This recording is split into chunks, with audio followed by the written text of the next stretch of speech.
Back to Celebrity Radio, it's Alex Belfield talking to some of the world's biggest stars and some of my favourite people. And we've got a new star for you today, a man who's been around a long time. He's born in Paris from France. Vincent Niclo has got a brand new album out called Romantique, and he joins us in the studio. How are you?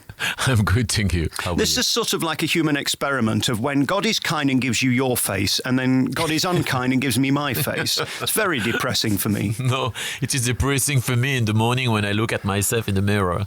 What's it like being you? Because I'm a deeply unattractive man, and there you are, a model that's a TV star in France.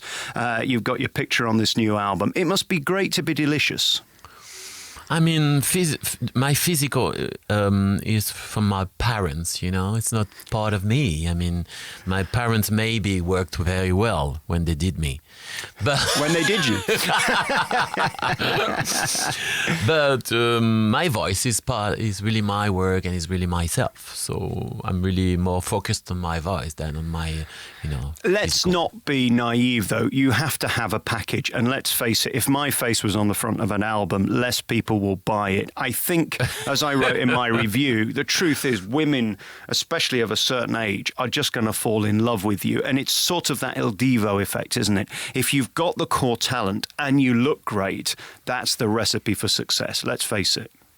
We're going to have the answer soon because my new album is going to be released 20th of May. So I'm going to ask this question maybe in a few months. It's interesting. I've been looking at you on YouTube and on your own website, and then we listened to this CD. And at the core, you tell stories, don't you? All of these songs on here from She, even Skyfall, which we'll talk about in a bit, and Adagio, and then these wonderful French songs. They're all story songs, and that's really what you do. You tell a story in your music. Yeah, that's it. I wanted to have like a very romantic album talking about love affairs and love stories and how to behave when you fall in love or when you want to fall in love and when you're in front of someone that you love and you don't know what to do.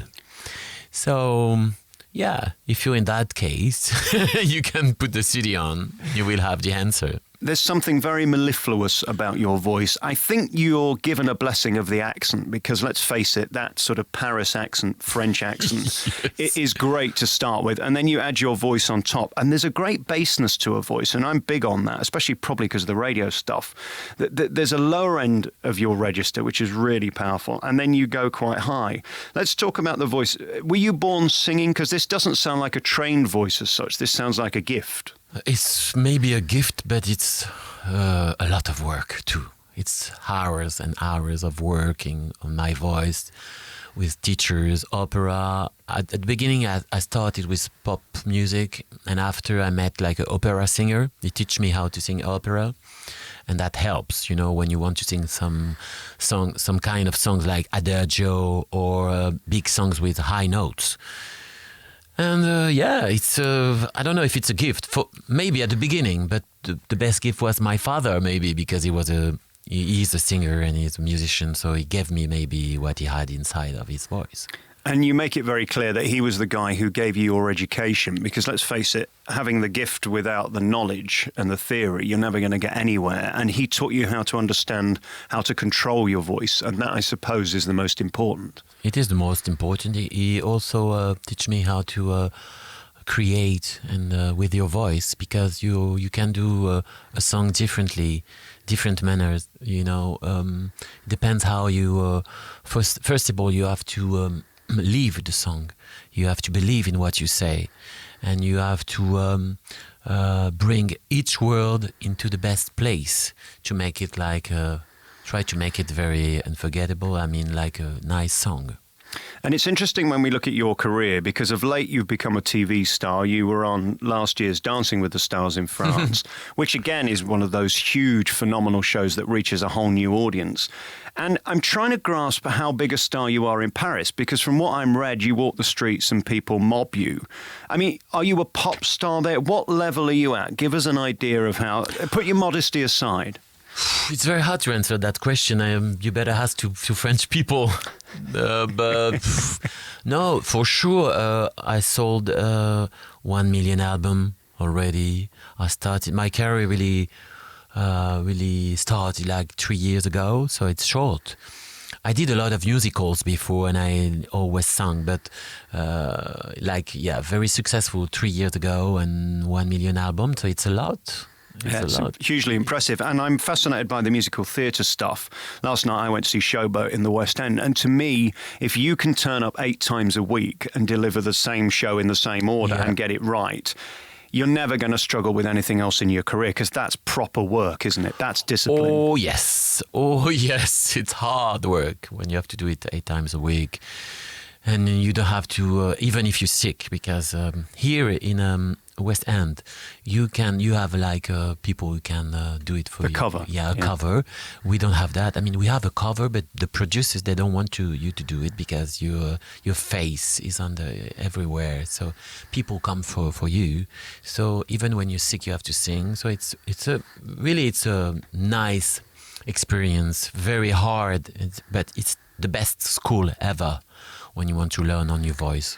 And again, that reaction from the audience. Was there a point when you were stood there as part of the ensemble, albeit one of the leading cast, and you looked out and thought, I actually want to be the star now and I'm ready for this? Because there's one thing being a name in a musical, there's another thing being the name on the tin that people are coming for.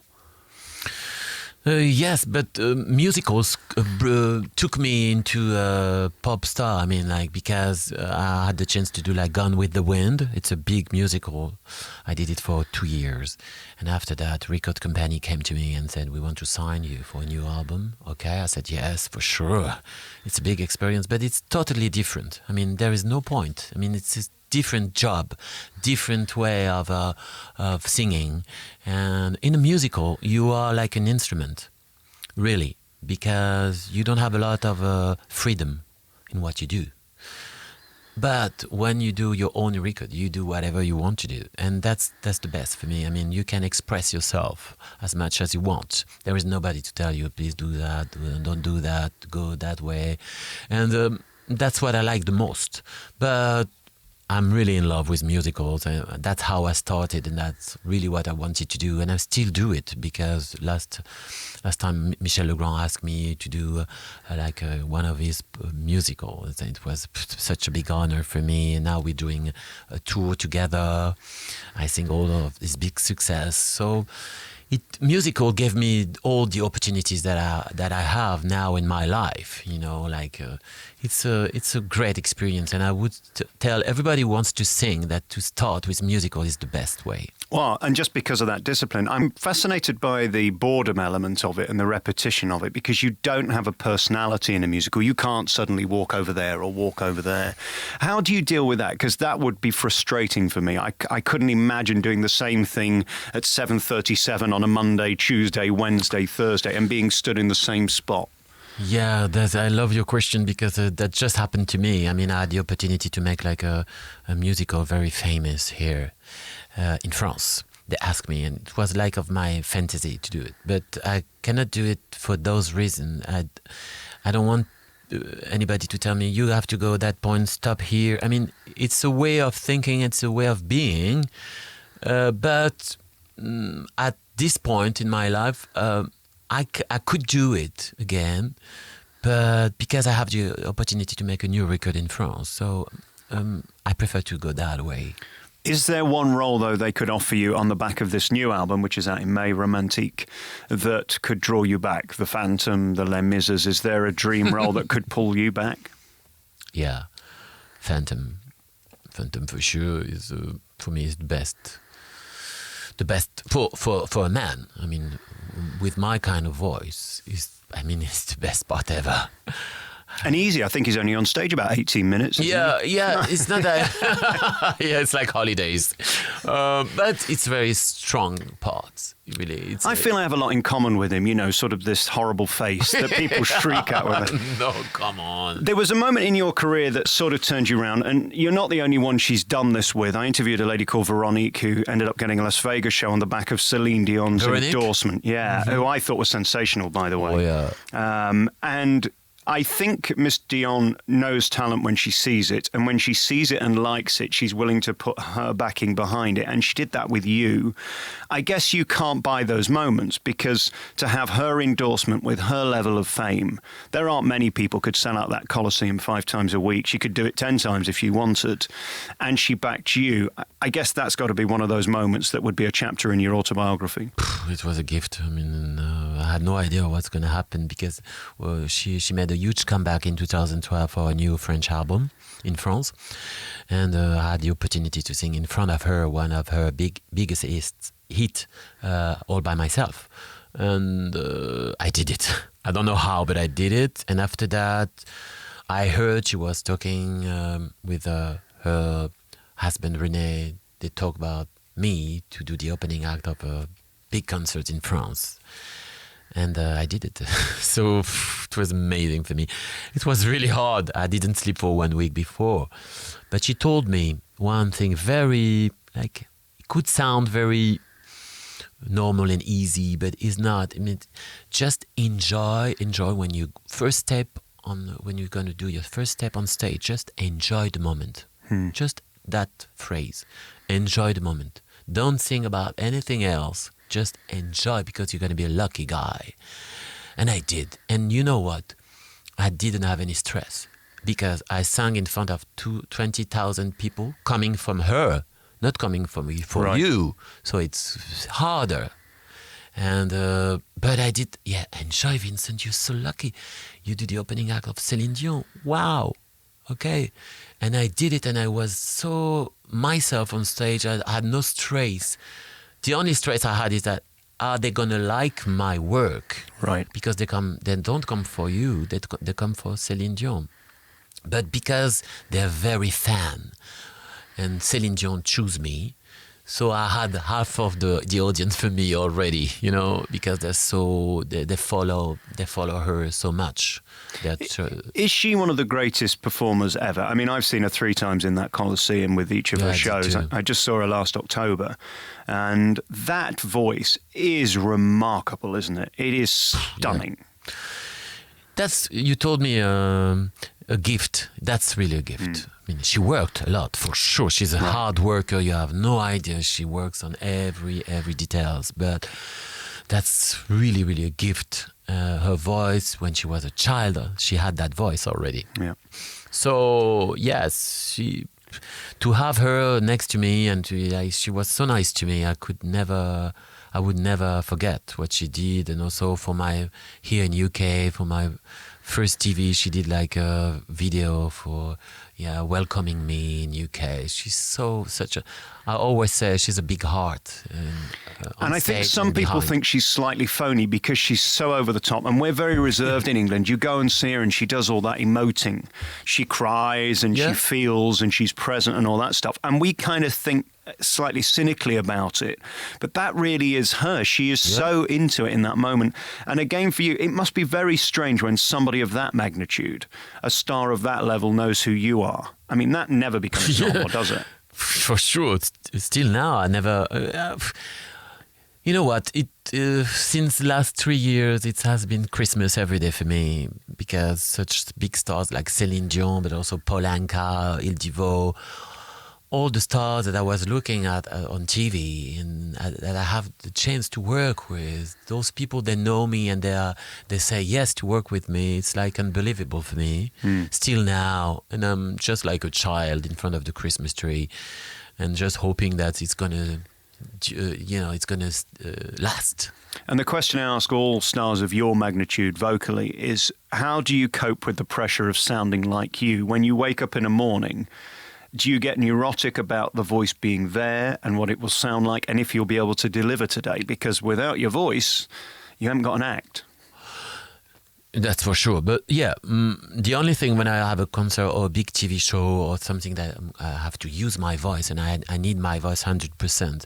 When I wake up, yes, I just do I know my voice by heart, so Yeah. And sometimes you don't know why you don't have your 100% of your voice. It's not because you. Sometimes I can party with my friends and have something very important the day after, and my voice is huge. And sometimes I would sleep like 10 hours, and my voice would be half of it. So there is. It's a muscle. It's muscle. So it's sometimes you wake up, you have your leg hurts. You don't know why. It's the same with the voice. I mean, you never know how it's going to be, but with experience and with technique, you can find a way through it. Yes, as far as you want. And then we look at this new CD, which is out on the 20th of May. I guess for you, the pressure's on now because we'll find out how many people care. If they buy it, they do care. If they don't care. And you've done everything you can. The orchestrations on this are stunning and it sounds beautiful. There's nothing worse than getting a voice like yours with this quality of songs and then the orchestra are terrible. You've put a lot of money and time into that. Let's start with the orchestra. Yes, I had the chance to work with Mike Hedges. Mike Hedges is a fantastic person and he did a great job on the music here. Everything is live. And the musicians were amazing. They worked with all the big stars ever in the world. So, we put in this CD everything we had. It's not, maybe it's not going to be a success. Maybe it's going to be a little one. Maybe it's not going to do nothing. But we did everything we could for making this CD the best as we can. And it's very hard for a French guy to go to the international market. Maybe the last one was Sacha Distel. Well, here's what I'll tell you. You've got to have a gimmick. That song from Gypsy is very true. In this business, you have to have something. When Il Divo came, we loved them because they were foreign guys singing hits we knew in a different language. That worked. Celine Dion, again, that sort of French-Canadian thing, came over, blew everybody away. There isn't anybody currently doing what you do, so you've found a place in the market. It's interesting how you've mixed sort of classic songs, French songs, with sort of new songs like Skyfall, which is great because you've got to keep contemporary. What you don't want is sort of a karaoke CD of old stuff. That's what I like the most. When you do a cover, of a song, I go in studio. It's like I'm like a duck, I go into the song, and I try to put into the song part of myself and my influences. If I don't succeed, I put it on the side and I take another one. And Skyfall is really the best example because I'm a big fan of James Bond. One of my dreams would be one day, but I would never be, but forget it. But I have all the DVDs and I'm a big fan. Also, I love Adele's voice and I love the song. So for me, it was a big challenge to sing it after Adele. Nobody did it, I think. But forget about that and just go into the song. The song is fantastic. And I like to put sometimes like a tenor voice in pop songs. Right. That makes it really different. And you hear that song a different way. So if behind this you have like how can I say, symphonic orchestra and big music, you hear that song different way. And I hope we did it well. Congratulations on this new album. It really is wonderful. I think you're going to be a big star and you deserve to be because you're not a faker. I'm surrounded by people, press releases every day who say, can you talk to this one about this? He's come off this reality show. Or this one wants to make an album because daddy's rich. You're not that guy. You're a guy who's been doing it your whole life. And this is the payoff, really. And that makes a big difference, doesn't it? Even if I sing at a subway or in front of a big audience, I will sing all my life. And you'll always work. If you've got your level of talent, you're always going to work. This new album really is lovely, with hits like She and The Good Life. You've gone from sort of big band to these classic French songs as well. As I say, Skyfall and Adagio and Love Story, which is beautiful as well. Congratulations, Vincent. Thank you. It's really lovely. Much. Romantique is out on the 20th of May, and you can pre-order now on Amazon. Really nice to meet you. Thank you so much. Thank you so much.